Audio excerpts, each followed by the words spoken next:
Masih bersama saya Maido Pelfrina di program Rumah Pemilu. Saudara, kami kembali sampaikan informasi dari pasangan bakal calon presiden Wakil Presiden Prabowo Subianto dan Gibran Rakabuming Raka yang hari ini menjalani tes kesehatan di Rumah Sakit Pusat Angkatan Darat RSPAD Gatot Subroto, Jakarta. Pasangan Prabowo Gibran tiba di RSPAD Gatot Subroto sekitar jam 6:57 pagi tadi. Pemeriksaan kesehatan ini adalah salah satu rangkaian wajib yang dijalani setiap bakal calon presiden dan wakil presiden sebelum nantinya resmi ditetapkan sebagai peserta Pilpres 2024. Rangkaian tes kesehatan nantinya dimulai dari CT scan, kemudian juga tes fungsi organ keseluruhan, tes pembuluh darah, MRI, dan tes narkoba. Kita akan pantau kondisi terkini di RSPAD Gatot Subroto, Jakarta. Ini adalah gambar terkini yang Anda bisa lihat. Inilah gambar langsung dari kondisi di RSPAD Gatot Subroto, Jakarta. Pasangan Prabowo Subianto, Gibran Rakabuming Raka menjadi pasangan yang terakhir menjalani tes kesehatan dari 3 orang paslon peserta pemilu presiden 2024. Dan informasi yang kami dapat dari KPU bahwa nantinya hasil tes kesehatan 3 pasangan calon presiden wakil presiden nanti akan diserahkan oleh tim dokter RSPAD Gatot Subroto ke KPU pada hari Jumat besok. Dan tes kesehatan ini nantinya akan dijalani sekitar waktunya yang dibutuhkan untuk tes kesehatan adalah sekitar 8 sampai 10 jam. Untuk pasangan pertama yang menjalani tes kesehatan kala itu adalah pasangan Anies Muhaimin pada hari Sabtu pekan lalu, sementara pasangan Ganjar Pranowo Mahfud MD pada hari Minggu, dan hari ini hari Kamis yang menjalani tes kesehatan adalah pasangan terakhir yakni Prabowo Subianto dan Gibran Rakabuming Raka.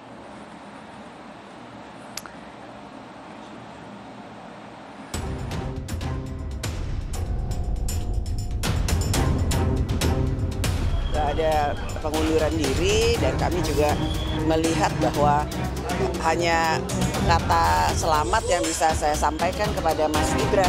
Ya udah, nggak masalah. Mas Gibran pamit jadi cawapres dari Mas Prabowo. Tenang saja Pak Prabowo. Tenang saja Pak. Saya sudah ada di sini.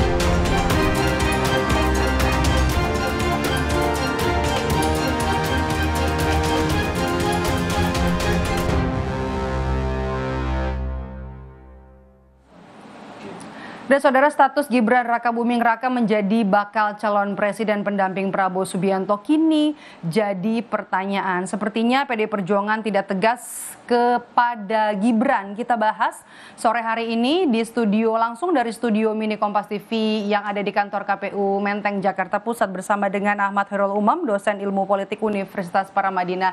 Selamat sore, Mas Umam. Langsung saja nih, Puan sebut Gibran ini hanya pamit, belum mengundurkan diri. Apa yang bisa kita baca dari pernyataan ini? Iya, tentu kita mencoba untuk menahan diri dulu supaya kemudian tidak berspekulasi lebih lanjut. Artinya bahwa bisa saja per hari ini PDIP sedang berproses. Karena kalau misal kita merujuk pada kias atau semacam jurisprudensi dari putusan-putusan DPP PDIP sebelumnya, bagaimana putusan diberikan kepada Budiman Sujatmiko, Effendi Simbolon, Ketua DPD Maluku, Murad Ismail yang juga Gubernur Maluku, rasanya cukup tepat, tegas, dan juga pemecatan itu dilakukan secara terbuka. Nah, oleh karena itu kalau misal merujuk pada jurisprudensi itu, maka kemudian bisa dipahami bahwa besar kemungkinan kalau misal Budiman Sujatmiko memberikan dukungan kepada Prabowo Subianto berakhir dengan pemecatan, ini bukan hanya dukungan, menjadi cawapresnya Prabowo Subianto. Artinya dari sisi kesalahan, dari sisi ketidaksesuaian dengan aturan, mekanisme, dan juga konstitusi partai, tentu ada lipatan dan juga berlipat-lipat apa yang dilakukan Gibran ini. Yang dilakukan Gibran.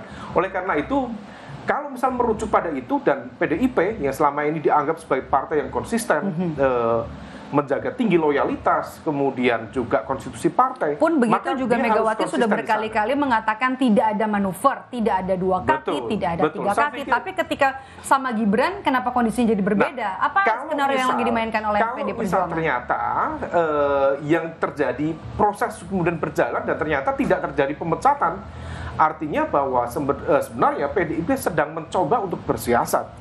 Dia barangkali dalam konteks ini PDIP mencoba satu untuk bernegosiasi dengan kepentingan yang ada, karena bagaimanapun juga Gibran bukan seorang Gibran. Negosiasi artinya? Negosiasi dalam konteks bagaimanapun juga Gibran bukan seorang Gibran, dia mewakili dari representasi keluarga besar Jokowi yang per hari ini juga masih memegang kekuasaan presiden.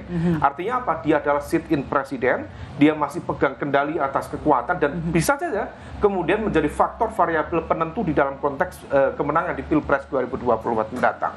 Nah, kemudian di sisi lain bisa saja juga kalau misal seperti ini PDIP sendiri barangkali mencoba untuk menghitung betul, karena konsekuensi dari putusan itu cukup banyak. Pertama, kalau misal kemudian diberikan sanksi, apakah sanksi akan berhenti pada seorang Gibran? Karena bagaimanapun juga pengambilan keputusan ini bukan melibatkan Gibran seorang, tetapi tentu sudah disimulasikan, dikonsultasikan atas sepengetahuan dan tentu atas restu Pak Jokowi. Betul. Nah, oleh karena itu kalau misal memang ini sanksi akan diberikan pada Gibran, maka tentu membuka ruang kemungkinan untuk misalnya Memberi sanksi mengevaluasi total kepada status misalnya sebagai petugas partai Pak Jokowi dari PDIP. Nanti akan ada efek domino lanjutan. Kalau misal kemudian status petugas partai di-cut misalnya, lalu bagaimana dukungan politik PDIP terhadap pemerintah? Komitmennya untuk mengantarkan 10 tahun pemerintahan Jokowi, apakah kemudian akan cut dukungan kepada pemerintah? Apakah 7 pos menteri dan wakil menteri dari PDIP akan di-cut juga? Dan yang terpenting, ini terkait dengan proses negosiasi. 3 komposisi capres-cawapres itu hampir besar kemungkinan, most likely, akan meletakkan proses Pilpres ke dalam 2 putaran.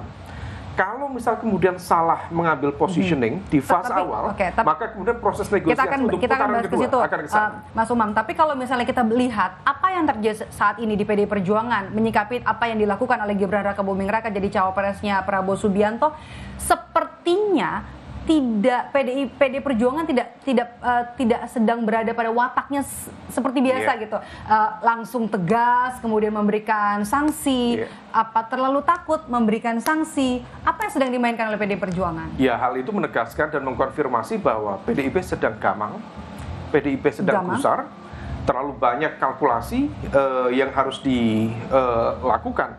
Barangkali salah satunya tentu akan cukup banyak konsekuensi dari setiap putusan, karena putusan ini akan memberikan impact kepada tadi putaran kedua, dan putaran kedua akan menentukan apakah PDIP akan menjadi part of the government pada Pilpres pasca Pilpres mendatang, ataukah menempatkan PDIP di luar kekuasaan itu sendiri. Nah, situasi ini yang tampaknya membuat PDIP begitu gamang. Kenapa dan harus dihitung betul. Kenapa PDIP gamang? Kenapa PDIP harus gamang? Masih ragu tentu harus disimulasikan betul. Kalau misal memang pernah konon sejumlah informasi spekulatif ya, Bu Mega konon menyatakan di hadapan jajaran elit PDIP, kita kalah tidak apa-apa, yang penting kalah terhormat. Mungkin dalam konteks komitmen perjuangan, dignity itu betul-betul dijaga tinggi oleh Bu Mega. Tetapi belum tentu kemudian di level elit PDIP kemudian siap dengan konsekuensi dari kekalahan. Karena begitu kalah, dia akan berada di luar kekuasaan, dia akan menjadi oposisi, dan kemudian akan banyak luxury privilege yang kemudian akan di-take out dari posisinya sebagai kekuatan oposisi dalam demokrasi kita. Nah, situasi ini yang tampaknya akan dihitung betul. Saya pribadi masih menduga bahwa PDIP masih mencoba berhitung. Jadi PDIP hati-hati betul bersikap atas apa yang dilakukan oleh Gibran. Hati-hati betul.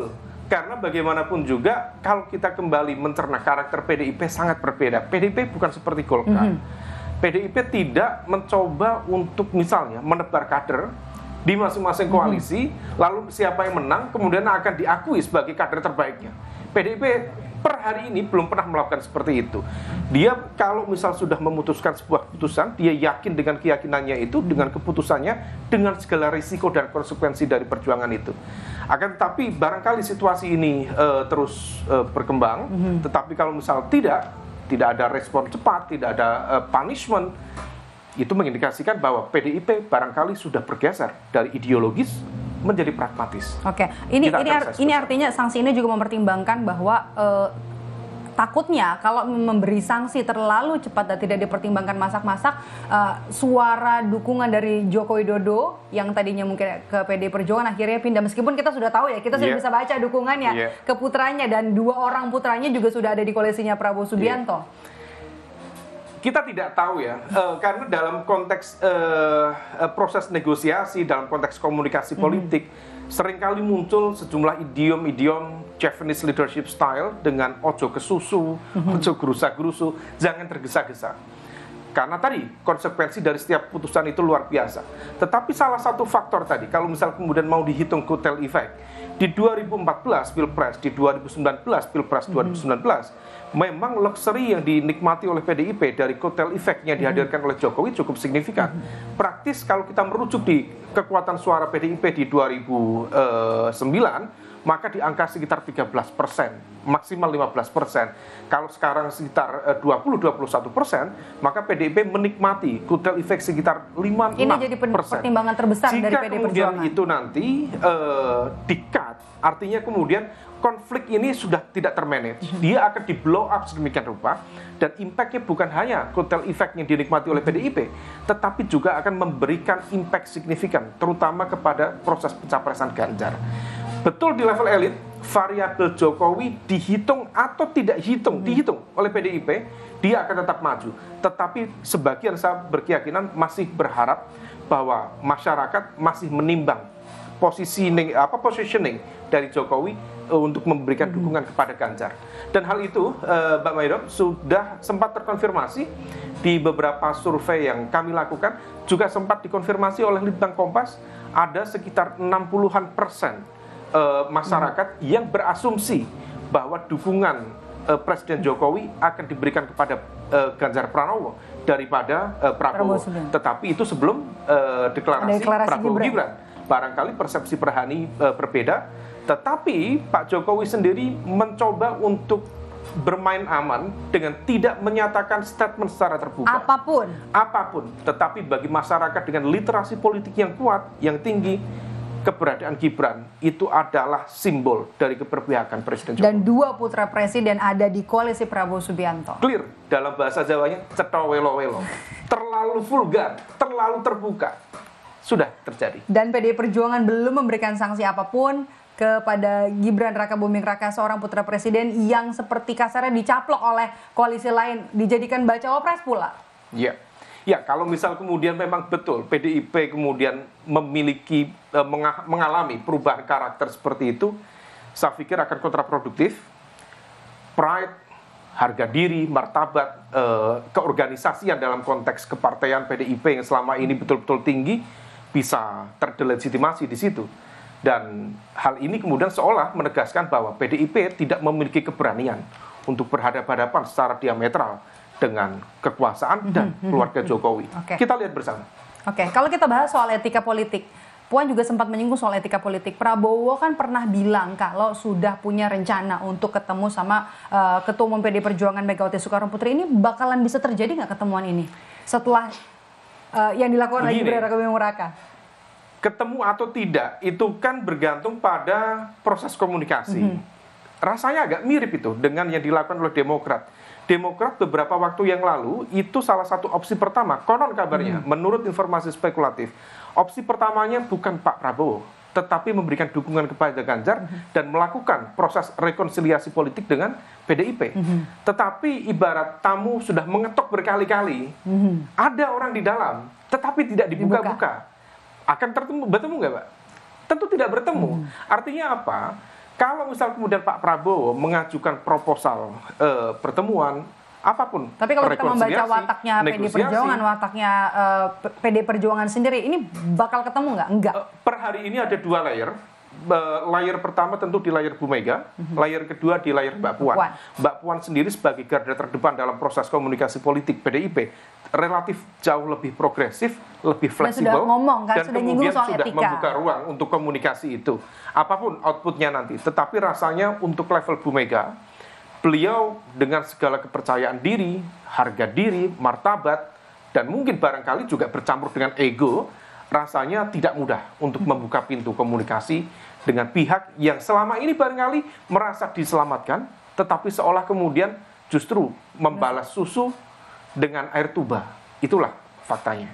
Faktanya apa yang sudah dilakukan oleh Gibran Raka Buming Raka, hasil deklarasi setelah kemarin deklarasi, dan sampai saat ini juga belum ada ketegasan dari PDI Perjuangan tentang pemilihan Gibran Raka Buming Raka menjadi pendamping Prabowo Subianto menjadi bacawa pres Prabowo Subianto di Koalisi Indonesia Maju. Terima kasih Mas Umam, dosen Ilmu Politik Universitas Paramadina, sudah bergabung, sudah datang langsung ke studio mini Kompas TV yang ada di kantor KPU